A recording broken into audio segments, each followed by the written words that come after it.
Ayan guys, yung aking bagong trabaho guys.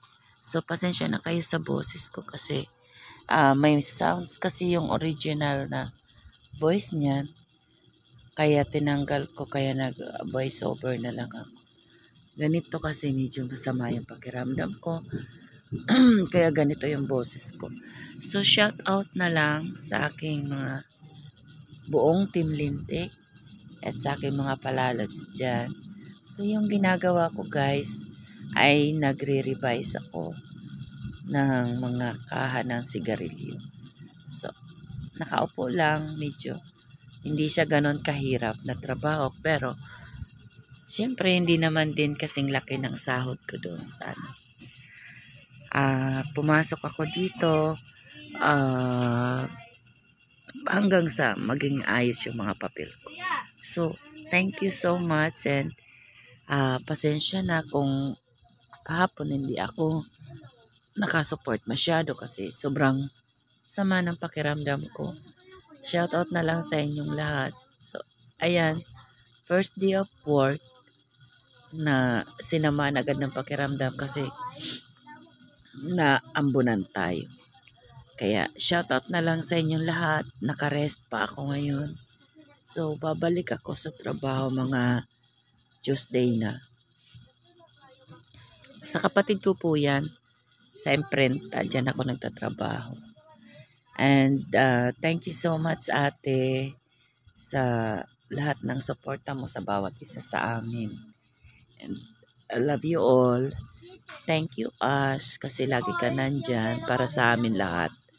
And shout out na lang sa aking buong Team Lintik. Hindi ko man kayo isa-isahin.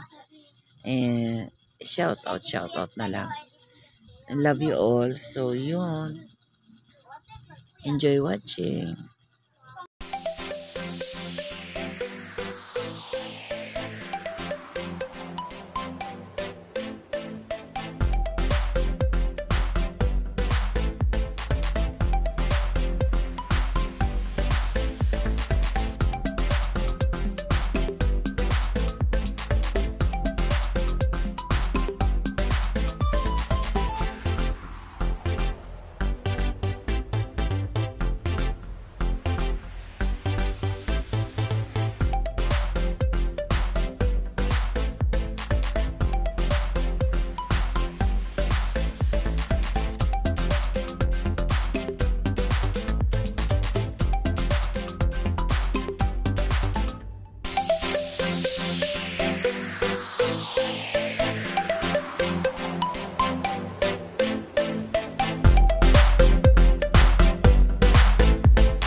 Nainggit ka?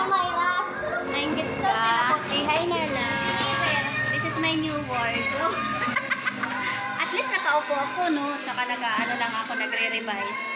Ano naman na to eh, yung vulgar naman na to eh. Wala na secrecy. Sorry ka. O nga, anong plano mo? May dala ka merienda? Nagsosolicit nga ako eh. Nagsosolicit nga ako para bukas. Ano yun? Ba't ano mayroong bukas? Ito! Nagsosolicit nga. Oh no! Birthday rin ni Ian sa 15. Kasi na nagpapalag pa tanay sa Sabado. Ha? Nagpapalag. Revise tayo guys. Ayan. So, yan yung bago kong trabaho at nakaupo ako while waiting my papers. Pag wala, pag vacant time, I mean, pag wala akong gawang araw. So, andito ako. Nag-start ako today. guys. Hilo ako. Sobra sama ng pakiramdam ko. Nasobrahan.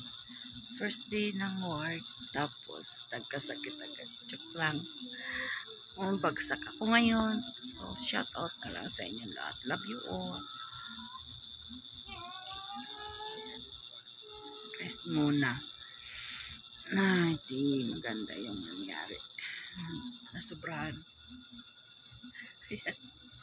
Kaya, pag-abusuhin ng katawan, pahinga muna.